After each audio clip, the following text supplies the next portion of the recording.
60 жылдардың аяқ кезі, кемелденген социализмнің шарықтау нүктесі. Әлем халқы Битлздың ырғағына масайрап жатқанда, кеңес үкіметі кезекті бір ғарыш кемесін аспанға ұшырып қуанып жатқанда, тағы бір 5 жылдықтың балғасын соғып жүргенімізде, сонау өркениеттен алыста, жырақтағы жезқазғанда Қаракөз ансамблі дүниеге келді. Бұл сол заманның дарынды жастарының сол кездің уақытымен үндескен қызығушылан туған құбылыс еді.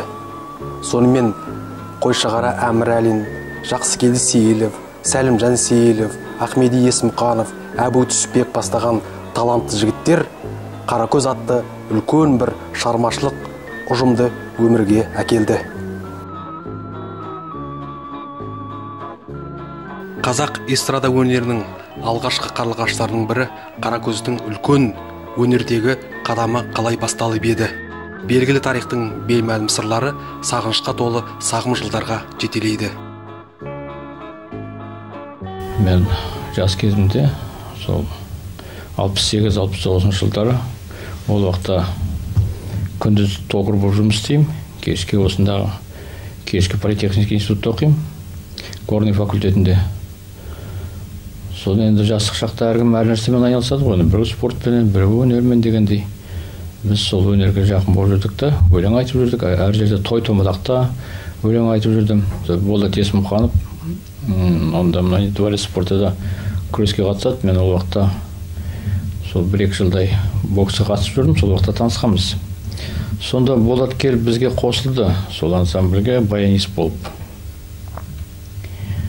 Содан баян тартып жүрді, баянмен екеуміз сахнаға шығып өлең айтып жүрдік. Строительный техникумның жатақханасында, осы қыз-қырқынның арасында отырғанда, көзі көрмейтін бір баянист баян тартып отырды. Сосын ол орысша өлең айтты. Мен бұлайрақта отырып, сол орысша өлеңнің қайырмасына қосып кеткен кезде, ойбай мына кім деді. Сосын мен Сәлімжанмын, фамилиям Сейіловпін деді. Ойбай мен Жақсыкелді Сейіловпін, Теректен келдім, осында строительный техникумда художественный руководителімін деді. Сол жерде танысып кеттік. 69 алғашқы мен осы жігіттермен, Жақсыкелдімен, Болаттармен танысқаным сол уақыттан басталады. Мен өзім телевизордан бірінші қарап отырғанда, сол жаңағы радиоте байқауын Сәлімжан өлең айтатын ол уақытта. Алғашқы сол әншісі Қаракөздің. Сонда мен Жақсыкелдінің өлеңін естідім да, ана туралы баладан. Сол өлеңнен бастап мен өзім сол шын айтқанда осы Қаракөз ансамбліне ғашық болдым. Сол телевидениеде болып жатыр екен передача, ертеңінде жаңа жігіттер тауып алып, Жақсыкелдімен танысып, Болаттармен танысып, содан бастап бір 2-3 жылдай сол Қаракөзбен бірге жүрдім. Арнайы музыкалық сауаттары болмаса да, арман асқақ қазақтың жігіттері қазақ топырағына тосындау эстрада өнерінің биігіне осылайша құлаш ұрды. Күні бойын қара жұмыс, кеш құрым дара өнердің арасында жүріп ақ, олар өмірге өлмес туындылар әкелді. Болат Есмұқанов қолдан бір гитара сатып алды. Ол уақытта гитара қат. Сосын сағыныш деген өлеңін шығарды. Ол уақытта албырт шақ. Одан басқа бітіретін шаруа жоқ, бала шаға жоқ, қызық қой барлығы. Ол осында Рыбачи деген поселок болады, сонда тұрып болады. Мен 79 деген осында квартал бар, Жезқазғанның басында, сонда тұрдық. Соны араласып, кеш жақын сол гитара тартып үйреніп жүрдік. Жаңағы өзінің енді талант қойды кім болады. Сол уақытта бірінші өлеңін сағыныш деген, әлгі қанша сұлу жүрсе де деген сөзбен бастады ғой, соны шығарды. Болаттың бір інісі болды, марқұм, қайтыс болып кетті, Мұхаммедия деген әскерге жүретін болды. Соны арамыздағы сондай аяулы жігіт еді өзі, сондай боксқа қатысып, ұзын бойлы, сондай келбетті келген жігіт еді, соны бәріміз қимай әскерге шығарып салдық. Сонда Болат бір сөз шығарды, ана деген өлең жазды. Соған өлеңге табанда Жақсыкелді ол уақытта енді профессионально ойнамайды, пианинода. Сонда жаңағы ана баладасын жаңағы кімнің Болаттың бірінші сөзіне шығарып тастады. Соны әр жерде айтып жүрдік, бұлай сахнаға шыққан жоқпыз енді. Сол той томалақта сол жақсы келдің ана баладасын менің даусыменен шығаруға солай келістік бәріміз. Қазақ ән өнерінің інжумар жанына айналған бұл әнді кезінде ұлтымыздың талант ақыны Аманжол Шамкенов сөзін қайтадан жарып шығады. Кейіннен бұл ән көпшілікке танымал болып кетті. Саяхатқа жіберді. Соны қазақтың делегациясы Москвада шоғырландық. Сол Москвада бүкіл қазақтардың басы жиналып Германияға кеттік. Сонда соның ішінде Аманжол Шамкенов деген ақынмен таныстым 70 жылы. Сонда енді саяхатта жүресің, көңілді, жас уақыт оқысы өлең жазады. Сонда енді маған өлең айтады. Соны жаңағы менің өзімнің сүйіп айтатын өлең жағы ана баладасы, ешқандай сүйемелдеусіз-ақ айтып тастаймыз, ол уақытта жаспыз ғой. Сосын Аманжол Шамкенов тұрып айтты, мына сөз кішкене шоқалақтау екен деді. Сосын қайтар уақытта маған өзім бір кішкентай кітапшасын сыйлады. Сол кітапшаны енді елге келгенше ақтарып қарасам, ішінде ана деген поэма бар екен. Содан сөзін біріктеп, жаңағына үйге келгеннен кейін жақсы келді айтсам, жақсы келді айтады, ойбай мына несі келіп тұр, осыған осы ана баладасын шығарайық деді. 1972 жыл Қаракөз ансамбль үшін өте сәтті басталды. Ақпан айының соңына таман оларды облыстық студияның жастық оттары телебағдарламасына шақырады. Міне мына павильонда Қаракөздің ең алғашқы және ең соңғы концерт жазылды. Бір өкініштісі бейнетаспа сақталмаған. Бірақ бір қуаныштысы Қаракөздің толық үнтаспасы осы студияның қорында сақтаулы тұр. Жезқазғаннан бір қазақ ансамблін тауып жіберіңдер, смотрға деп областной.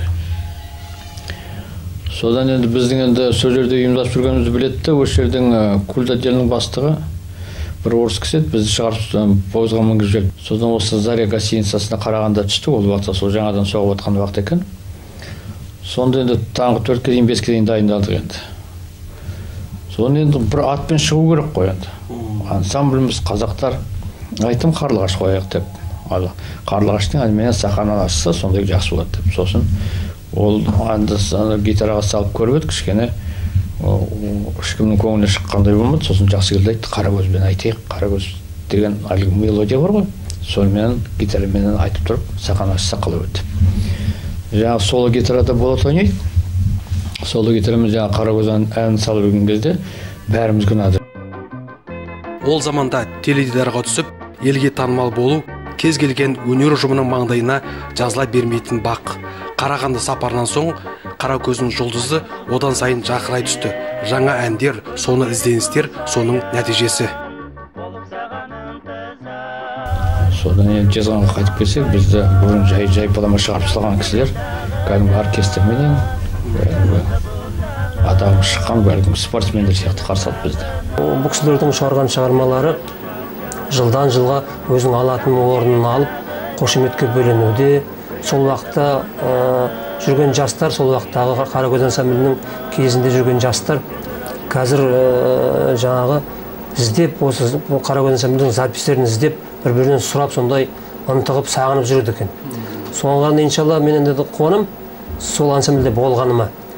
Сол ансамбльге кірердің алдында мен жай ғана бейді ойлағаным шіркін, осы кісілердің жай ғана бір грузчик болып, осы кісілердің гитарасын қолтықтап жүрсем, гитарасын шаңын түсірдім.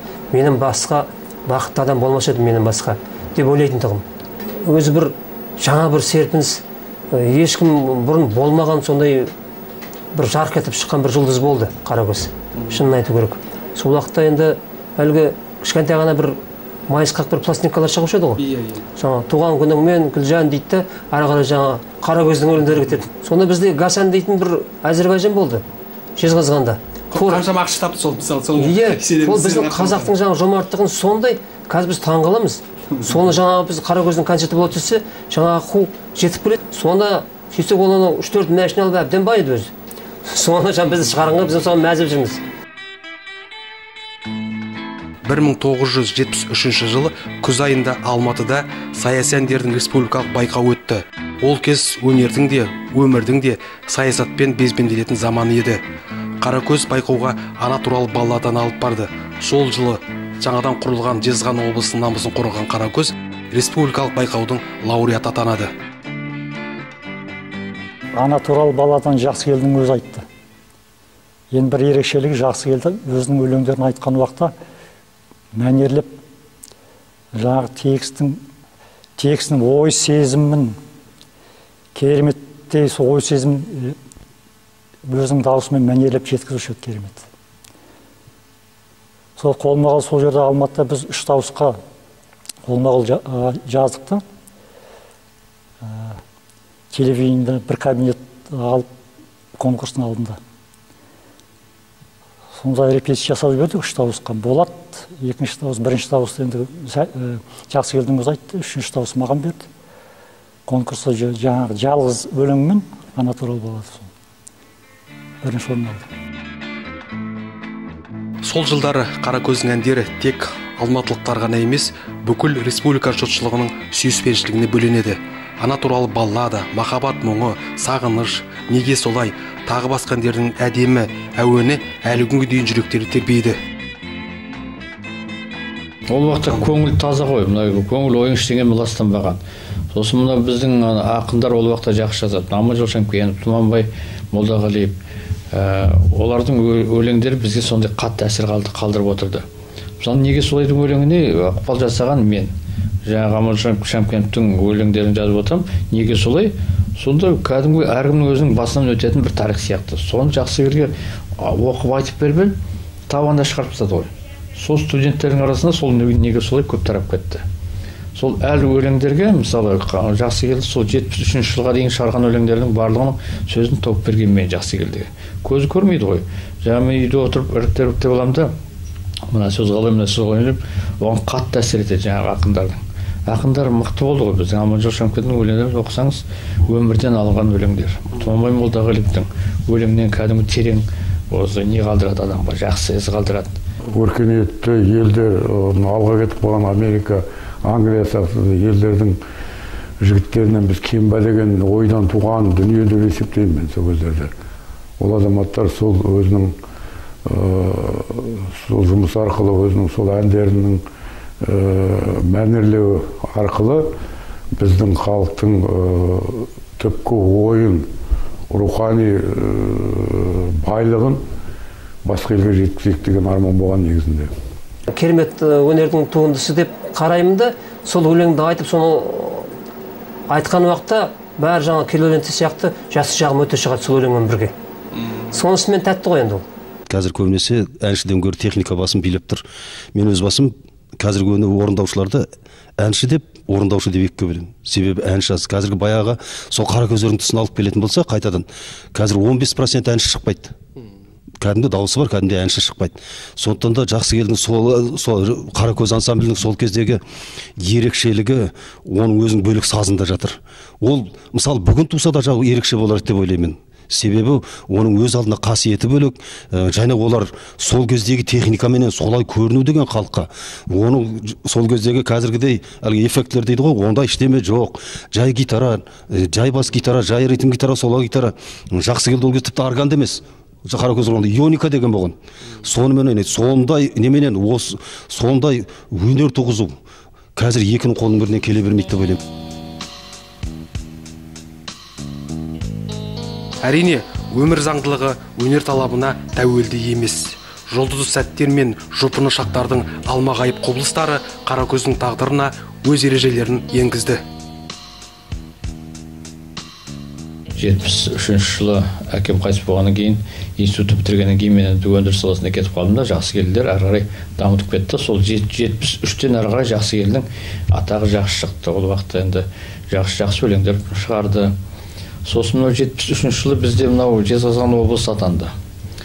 Сол уақыттан облысқа сай мәдениет ошақтары болу керек болды. Алматыдан марқұмына Серік Елеусізовті алдыртып, сосын Гүлдер ансамблін басында құрған кісі ғой. Сосын Ұлытау ансамблін құрды осында. Жаңадан құрылған өнер ұжымына жан-жақты қолдау жасалды. Насихат та, марапат та аз болған жоқ. Ал Қаракөз тысқары қала берді. Өйткені кеңестік идеологияға ұзын шашты, қара көзілдірікті Қаракөздің жігіттерінің өзгешелеу болмысынан гөрі түрі ұлттық, мазмұны социалистік ағым қажет болатын. Мұндай көзқарас Қаракөздіктерді одан сайын шыңдай түсті. Осы тұста олардың өзгеше бір қырынан танылып, аттарын жезгектеп өзгертіп, екінші бір тынысы ашылғандай кез еді. Әсіресе әнші сазгер Жақсыкел Сейіловтің өндірте ән шығарып, қанаттанған, шабыттанған шағы осы жылдарға дөп келеді.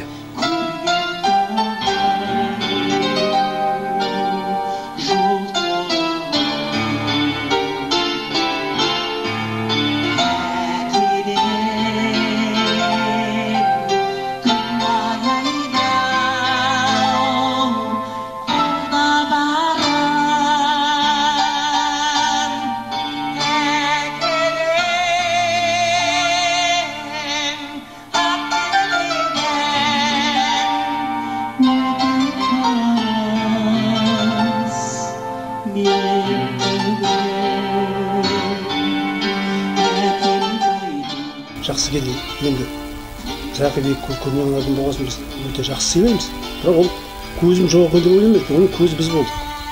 Олар көзім жоқ екен деп өзін былай төмен санамайды екен, қасындағы жолдастар жақсы болса.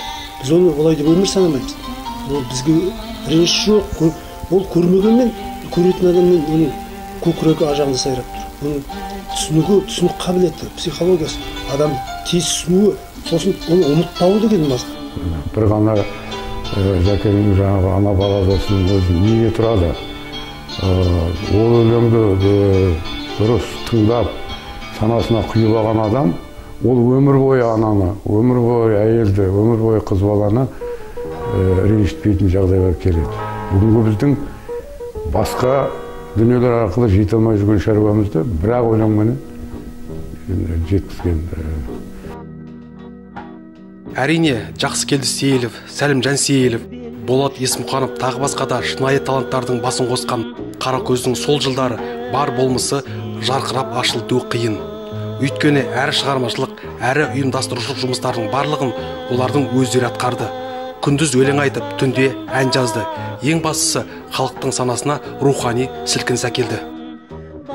Олардың өзінің ерекшелігі болатын.